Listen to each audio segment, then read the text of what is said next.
Welcome to the Sunshine Podcast. This is yours truly, Dora Williams, and I am coming to you with transparent moments. I'm so glad you have joined me on today, and we're going to get right into our conversation on today. This one, I don't know how it's going to go, so y'all brace yourself. Excuse me, really brace yourself, because I'm just going to flow. The topic of this podcast, I want to title it, Let Me Be Human. Let me be human. And this topic came to me last weekend, when I was at my godfather's funeral. I've experienced and I saw a lot, and I heard a lot. People, they tend to run their mouth a lot, not realizing, I guess people forget where they are when they begin to talk amongst themselves and want to gossip, not realizing that people are listening to their conversation. And I see and I hear more than I say a lot of times. But a week before my godfather's funeral, we had my cousin's funeral. My first cousin lost her battle to cancer. And then the next weekend, we had my godfather's funeral. And people, when it comes down to funerals, they just don't know. They don't know how to act. And most people mean well when trying to help and when trying to encourage. But I'm sorry to say, your encouragement is not so encouraging. Now, there are people that know exactly what to say that will encourage you. But as I had stated 3-4 years ago, my brother passed, and everybody was just saying crazy stuff out their mouth. If you don't know what to say to a person when they have lost a loved one, it's okay. Let me just go ahead and start by saying that. It's okay. I'd rather you say nothing than to let the wrong thing come out your mouth at the wrong time. And then things flare up. If you don't have anything to say or you don't know what to say, it's totally okay. Here for someone that has lost back to back family members. It's like I almost had to sleep in my black dress. Because every morning I wake up, it seemed like I was getting a phone call that someone has passed. And in losing loved ones, I really had to come to grips in understanding what death is, how to deal with it, and all that stuff. Because the first thing, people come out their mouth, oh, be strong. Oh, rely on God. You know who you serve. What does that have to do with me hurting? Because I just lost someone so close to me. Oh, you got to keep your head up. Dry your eyes. Those are the wrong things to say to people. Let people be human. And my godfather passed, it was like, yes, I'm so happy that he's not suffering anymore. I am so glad to know that he's out of that state of mind where he didn't know anybody, because Alzheimer's was taking over his mind. I'm grateful to know that when he was lying on his deathbed, he still knew who I was. But when I got word that he passed away, it still hurt, because he meant something to me. He was a part of my life. Even after I had stopped going to his church because my father started pastoring. They never abandoned me. They never, him and his wife accepted me as their daughter. Graduation, when I graduated high school, they were there. When my mother and father was in the hospital, they were there. Important parts of my life, They were there through the worst moments of my life.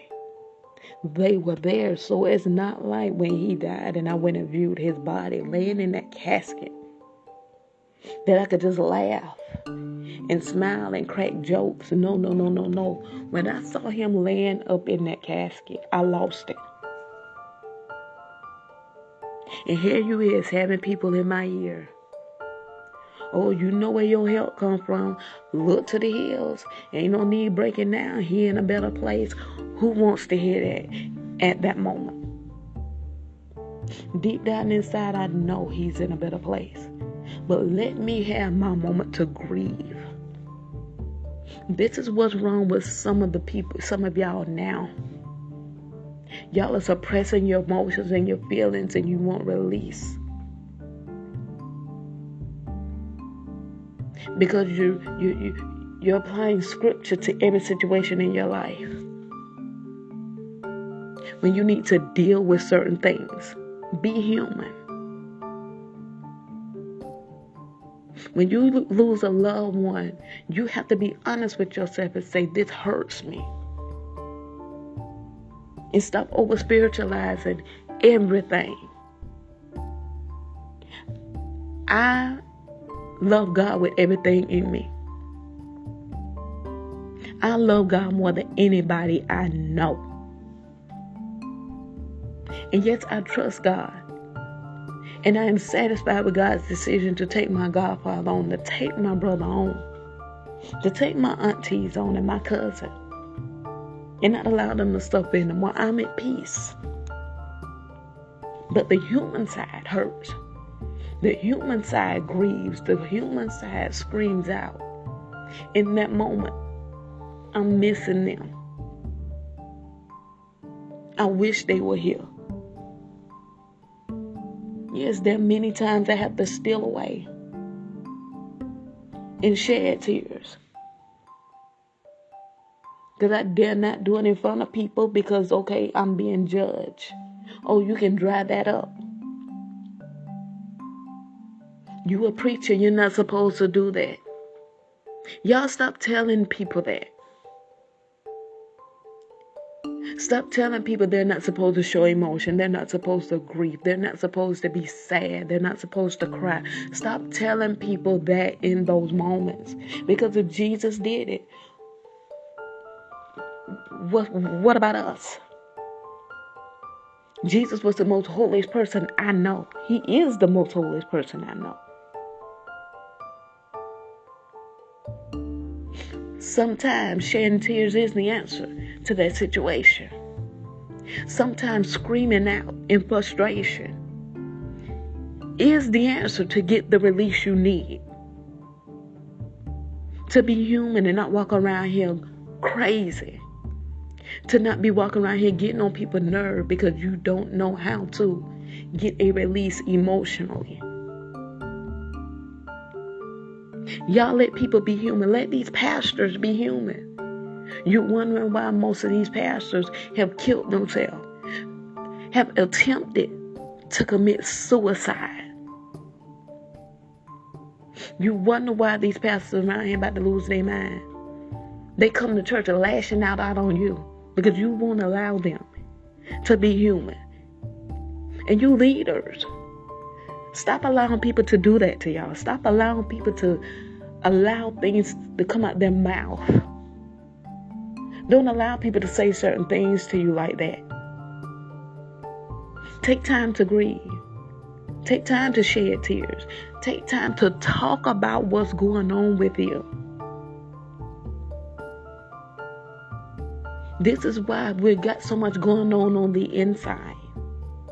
We got so much bottled up that we need to release. Whether it's through tears, whether it's through screaming, whether it's through talking it out. But y'all got to stop telling these preachers, oh, well, you're supposed to be my pastor and you feeling this way.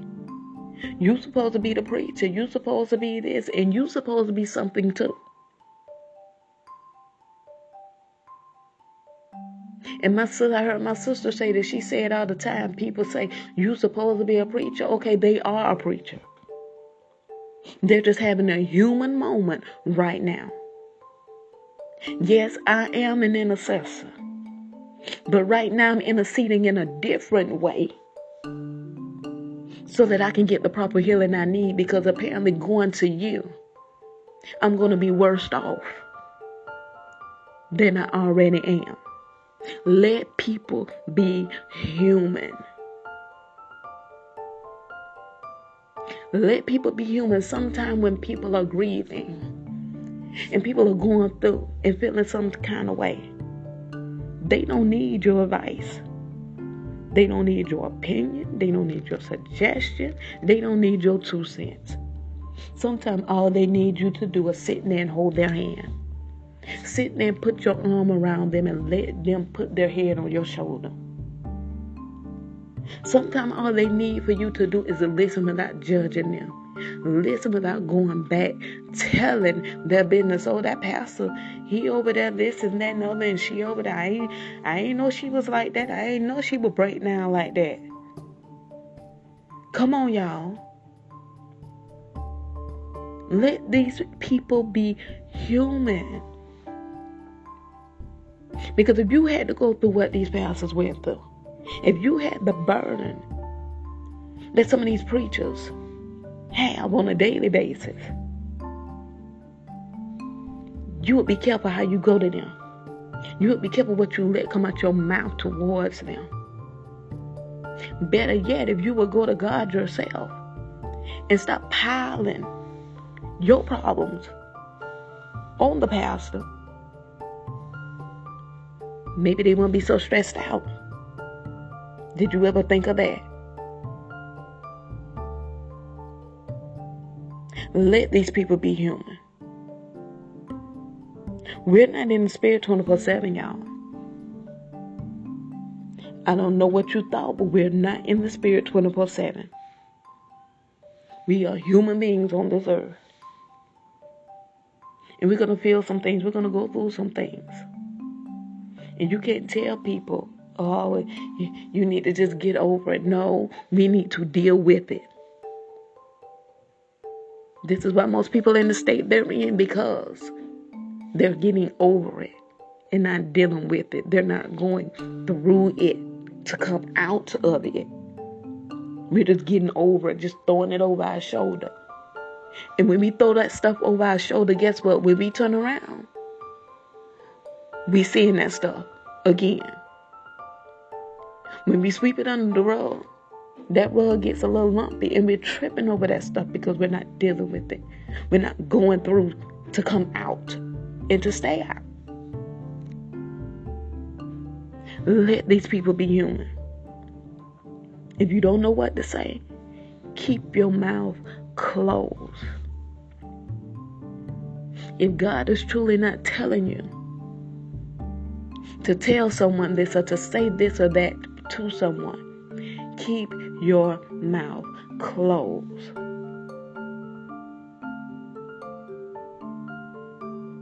Be human, y'all. And I'm not saying that to say for you to go out there and do whatever you feel like you're big and bad enough to do.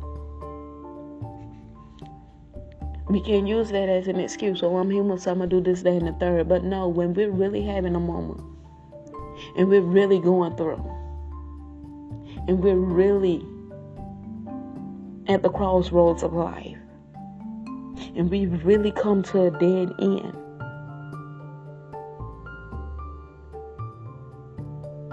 we're going to feel some type of way. We're going to wonder sometime with what's going on in this world right now, God, where are you? When we lose loved ones, yes, we're liable to break down and shed tears. We're liable to be angry with God because guess what? I was angry at God for taking my brother 3 years ago. I wasn't going to church. Yeah, I'm going to be slap real with y'all today. I was not going to church.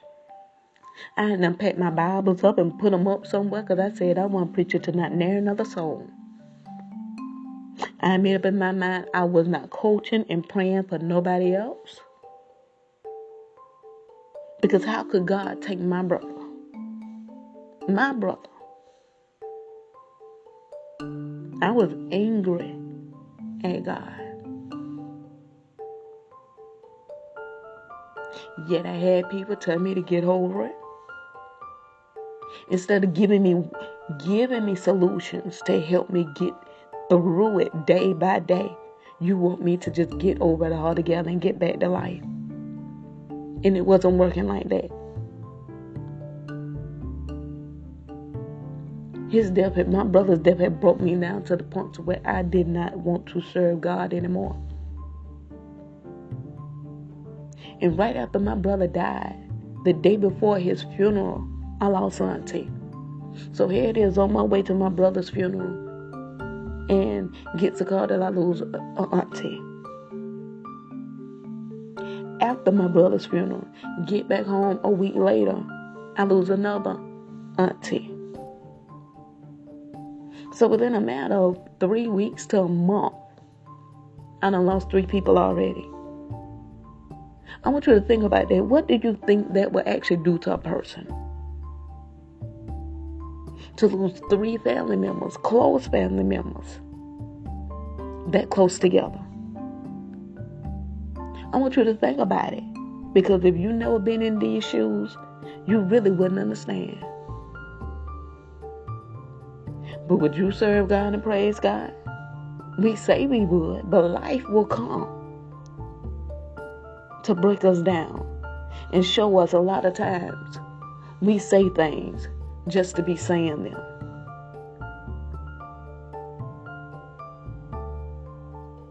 But I didn't want to serve God. And I just had that moment in my life. But God, how could you do this? 3 people. Then 2 months later, we lost 3 more people. My dad's oldest brother, my mama's oldest brother, and my dad's middle brother. So it's like, yes, I got an issue with you now, God. Because how? What did we do so bad to deserve this? I had to deal with the grief. And not to be able to move on. And not to be able to have a testimony. I just couldn't get over it.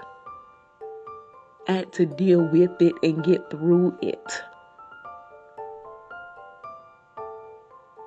And now I can talk about it, because at one point in time, ain't no way I would be able to talk about this. But now I can talk about it in hopes that it would help somebody else deal with grief the right way. It's okay to be human. You really can't be spiritual in the grieving process. Yes, you cannot forget God. And in the back of my mind, I knew I couldn't give up. I knew I couldn't give in. I knew God yet needed me. I knew people needed me. People were assigned to my life. But just in that moment, I couldn't do it. People were steady pulling on me. And it's like, I need somebody.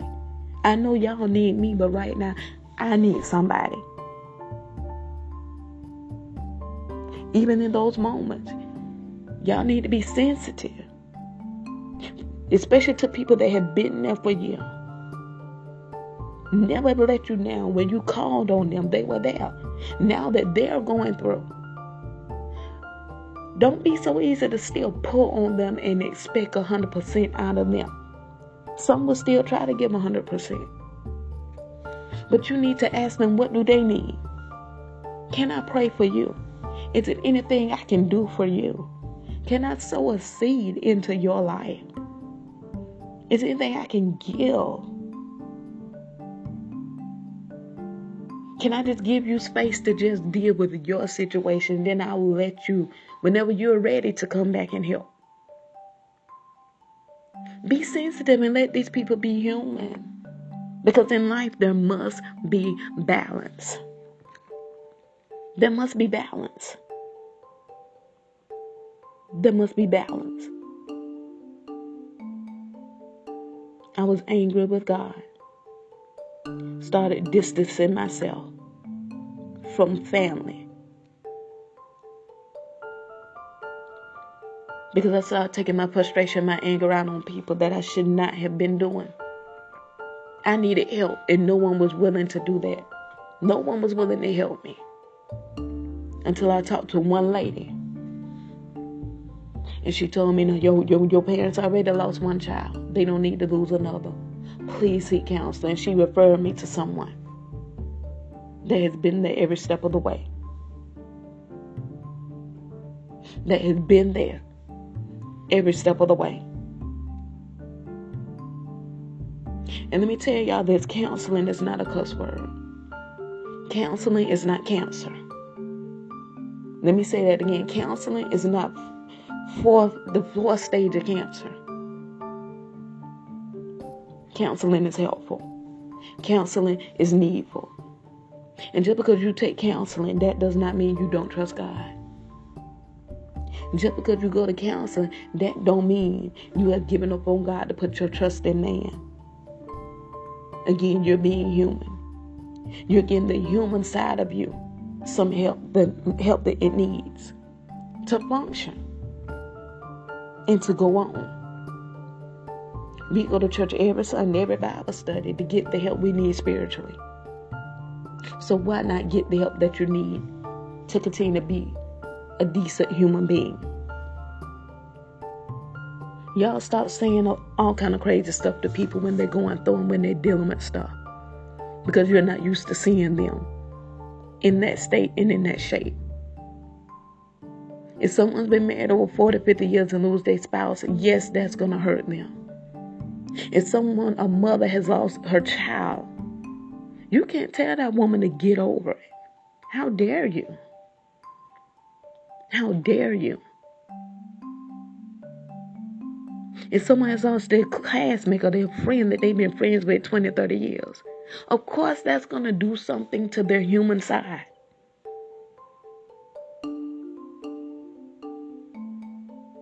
And in that moment is not the time to be religious and spiritual.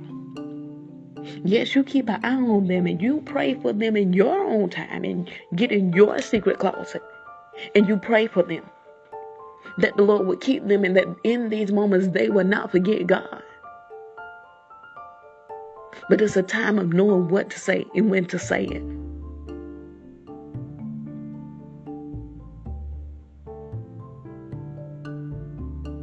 I was at my cousin's funeral and someone had the nerve to approach my mother. Now, my mother lost her twin sister last year in December. And her niece's funeral was the first funeral she ever went to after her twin sister's funeral. So she's feeling some type of way because all she could think about is her twin. And this person has the nerve to tell my mama that the family need to start eating right and start really picking a fight with my mother as we're getting ready to line up and walk into the church. You weren't even sensitive to the fact that, okay, this is her very first funeral since her twin. Her mind and her emotions are all over the place. That was the wrong place and the wrong time to approach someone about food, y'all. About food, eating right. Really? We can say the wrong things at the wrong time, and it can cause a major problem. So y'all stop this nonsense and let people be human. Let people get the release they need mentally, emotionally, physically, and spiritually. It's not just a spiritual thing, y'all. Naturally, emotionally, mentally. Mentally and emotionally are the main two areas people struggle in. It's like, I got to be strong. I got to be strong. I got to be strong. No, you don't. Let me just help you. You don't have to be strong all the time, and I'm still learning that. I'm still learning that. You don't have to be strong all the time. It's okay to break. It's okay to let your heart break. Excuse me. It's okay to just let everything go. Let everything crumble to the ground. Because if it's going to work, it's going to work regardless. Sometimes you have to take a time out. Sometimes you have to have a reset. It's okay to not be okay. And stop allowing people to tell you otherwise. Let people be human. Let people be human. Let people be human. The scripture even says there's a time and a place for all things. If he says there's a time to be born and a time to die, it's a time to laugh and a time to cry, why are you telling people not to?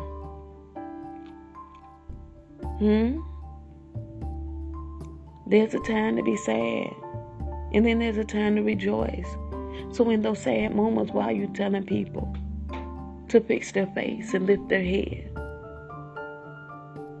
We got to do better, y'all. We have got to do better.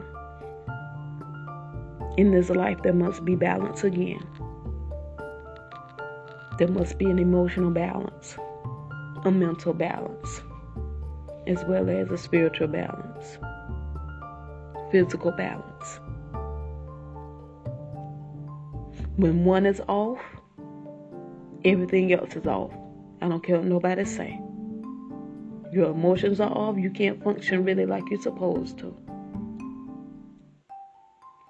If you're mentally off, you're not going to be able to function like you're supposed to.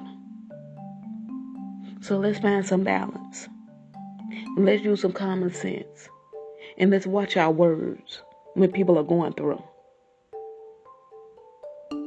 Be there for people or just simply leave people alone. But let people be human.